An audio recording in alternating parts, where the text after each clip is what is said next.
Hey. Maurice J. Smith back with Davidlockhart. Hey, sir, how's it going? Maurice. Good. This is your edition of the Lockhart series of Nuclearpopcorn, because Dave was just bursting all over the scene. I was happy to be an extra in the Vape Wars that you started, which was very cool. That was cool. Very cool. It's been like all over social media, and people think that I'm a star because they see me looking all crazy in it. But, we're all stars in that movie. Yeah, but you guys just laid the foundation. I'm hoping that'll be like a cult favorite. I think so, yeah. But what you got going on is pretty wild. Let's start, because I want to bring us up to a trajectory where we hit the part about your family, and that's like the kabloom part of it. Yeah. So now you were telling me about your role as Tom Cruise. Yeah. Could you explain that and what the movie is about? So I just produced and acted in a film called Senior Entourage. Yeah. And it's a spoof off Entourage, but we have some classic, legendary actors playing the leads. Ed Asner, Mary Tyler Moore. Yeah, he famous Mary Tyler Moore show. Plus others. Elf. Yeah. Lots of he's like icon. Yeah, he's an icon. He's an icon. So that was amazing, just being with all these icons. I was humbled the whole time. It must have been a trip. Happy to be there. Yeah. Mark Rydell, he directed On Golden Pond and tons of other movies. Oscar, Knockouts, yeah. Yeah, Oscar-winning films. So that brings you up right there. Oh, I mean, I was like, Helen Reddy, legendary singer, Marion Ross, Mom on Happy Days, Charlie Robinson, Night Court. So I play. Since it's a low-budget film, I play. They couldn't get Tom Cruise to be in the film, so they got me to play Tom Cruise and try to tell the old people that I was actually Tom Cruise, but they wouldn't. They saw through it. So then I was. It sounds like a very, very funny film. It is. It's done sort of mockumentary Larry David style, and we just wrapped that, and it's being edited by Scott Conard, who edited. Cheech and Chong, the Cheech and Chong movie, and Rocky. Wow. We got legendary people. So indie film, but it can't miss. Yeah. It can't miss. That's what I'm hoping for. When's this coming out? I hope like film festivals and things. I'm hoping will be like 4 months, and then maybe on like Redbox and Netflix. The hope is that will be a series. A Netflix series. That's where I see it going. It probably will be. Yeah. Directed by Brian Connor. It's making me laugh already. Yeah, just when people see the poster, like the car with all these old guys in it. But you do have a little, Tom Cruise resemblance in the cheeks and a little bit. A little bit. Enough to try to trick some legendary actors. Yeah. But now, what else is on your plate? Because I know, as I said, I just want them to know that we're heading up to something that's kind of like X-File-ish in a way with your family, but real. Real, yeah. Now, you also have a nonprofit where you just did something in Egypt, right? It's called. I have a nonprofit. It's called ArtistPalooza, and it is if you go to ArtistPalooza.org, you'll find out more about it. But it's basically a platform to help all artists. Our mission is to empower artists to inspire the world. So everything that coming together, because the artists are the ones, we're all creative at some point. So it's actually bringing out that creative juice in each and every one of us that get us to that higher level of being where when you're in the zone, when you just feel like you're in the zone, whatever it is, painting, dancing, and you're closer I believe when you're in that zone, you're closer to whatever you believe, like God or your universe or whatever you believe in. I believe that too. That's like you're where's meant it coming from? It's not coming from you. Yeah. You're manifesting it. Exactly. But it's like. Oh yeah, and it's that feeling you can't be beat. So everyone should feel that way. It's helping everyone find that zone that they can. Palooza, right? What's it called? ArtistPalooza. ArtistPalooza.org. .org. Cool. So you actually train them in editing, lighting, everything? I don't personally, but there's different things to facilitate. We have like monthly shows going on where they get to showcase their talent, and then we have grants and things that we could help people get 501c3 status. So if you have a short film you want to get going, or if you have a painting, whatever, any artistic endeavor, we could help get you, your 501c3 status, and then get on your way to That's cool. Make your dream happen. I don't know of many nonprofits that actually help you become a nonprofit. Yeah. And then help bring you up once you become a nonprofit. Yeah. That's kind of like a different type of niche. It is. It's not all my idea. I'm just like riding this big wave of. When I first came to LA, I was just You're amazed. in a serious crest right now. Yeah, I was like, oh my gosh, this is. I was just amazed of all the talent, the amazing talent, but people didn't have the vehicles to make it happen. So I was naive when I first got here. I was like, oh, they just need a little publicity. And so I went on Craigslist. I was like, I'm looking for filmmakers who want to. At that one point, it was homeless artists, like who want to film homeless artists and put them on a website and to help get them promotion. And I didn't think anyone would reply, but like tons of people replied. I'm not a filmmaker, but I want to help. I was like, wow. Really?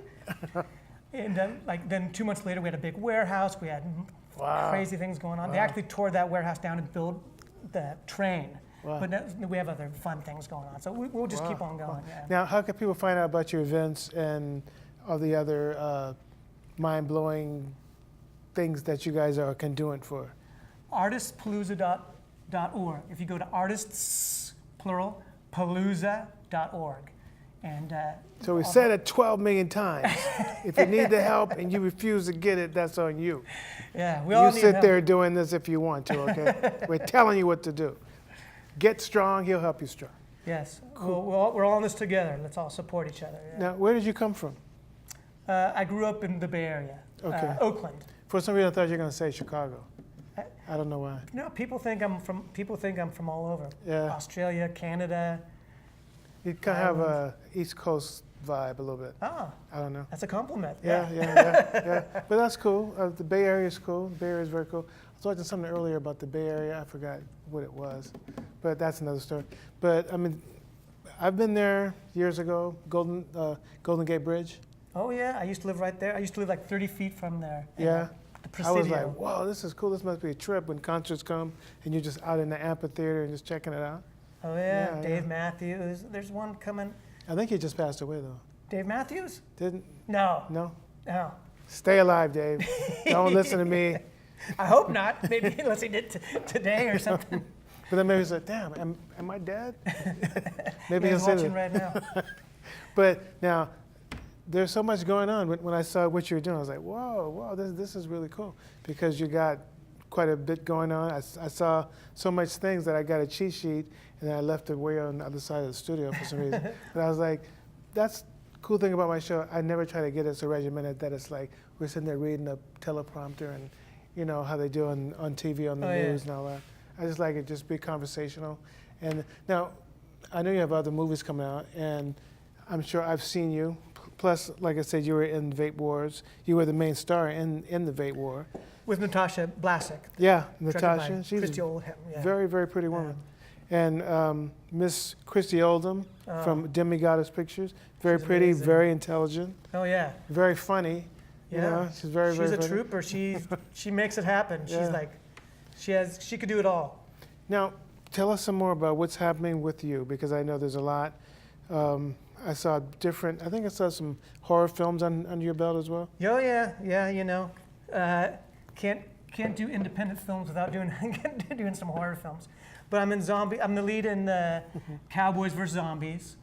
That was a little cult favorite. So I go around on a horse and shooting zombies and stuff. That was a good one. And then I recently produced and acted in a Playing with Dolls, directed by Renee Perez, and that's how I met Natasha Blasek actually. Oh. Yeah, so she stars in that and shot up in the mountains, crazy serial killer, and I play a cop. Trying to track this crazy serial killer down in snow and fighting and knives and all that Cool. gory stuff. Yeah. It sounds good. Now, I'm sure I heard something about Egypt. You were saying, you would tell me, because for some reason I have a short-term memory today. I've been running all over. Yeah, well, I'm that's throwing my tons excuse. I'm throwing tons of stuff That's at my you. excuse. It's not that I'm stupid. I just have short-term memory. Me too. Well, it's happy 420. I just got back from Egypt, Israel, and Jordan, doing research for Lockhart Part 2.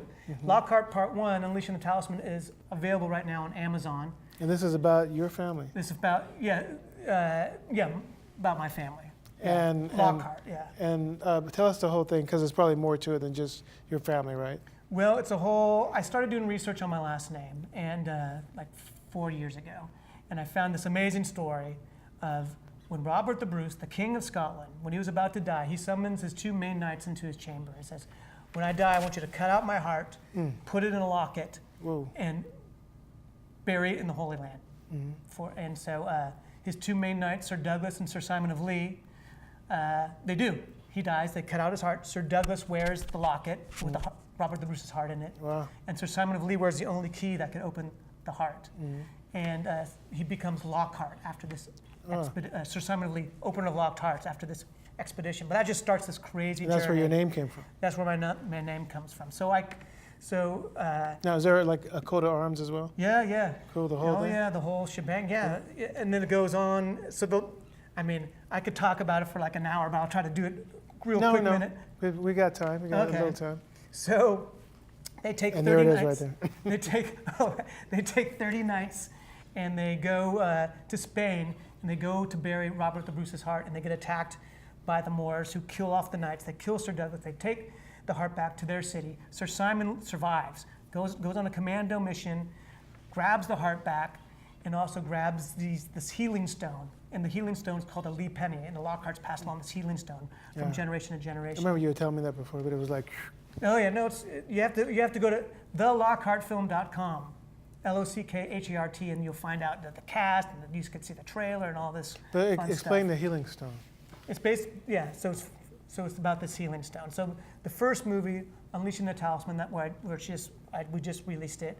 It takes place mostly modern day, where the main character, which I play, gets a letter from his dead grandfather, says he must open up the heart and unleash the heart and save the world.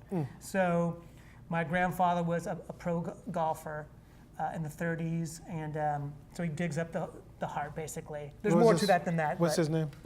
Roy Lockhart. Right, okay. Yeah, and he helped build one of the first golf courses in California. Cool. And so on it is now from here on, some of it, all that I just told is true, and now we took some creative, to make it a little more exciting. Is on it is an algorithm that could provide the healing stone, could provide the world with free limited energy. The powers that be don't want this to come out. So Matrix, Da Vinci Code. Cool. I like it. Yeah. So is there like nice music that builds the tension too? Riley Hughes, he did the music. He did the music for it, and Chris Gordon. Cool. Oh yeah, it takes an army to put a film together, as you know. So I'm just one person to help get everything going, and then it's an army of talented, amazing people to make it all happen. And of course, there's someone chasing you to get to that before you do, right? Oh yeah, chasing, fight scenes, amazing martial arts fighting, animation. Wow. Yeah, I mean it could be like Star Wars. Yeah. And then you have to be in the next one. Please. I'll be right in there. I'll be saying, what? Tell me again? I'm blaming it on another show. That's what was. I'm not stupid. No, but this sounds great. Yeah. You're just firing, man, just firing off on all cylinders. I was very, very happy that you want to do it. Thank you. And then upon reading your half of, because I'm sure there's a lot more that I haven't read, but I was like, damn, he's got a cold-blooded resume here, and he's still going and going strong, wants to be on here. I'm very happy. Oh, yeah. And we're honored to have you here. How can people find you? TheLockhartFilm.com. LOCKHE, the Lockhart Film, LOCKHART.com. And then Appalooza, right? ArtistPalooza.org. I'm not stupid. I'm not stupid. Yeah.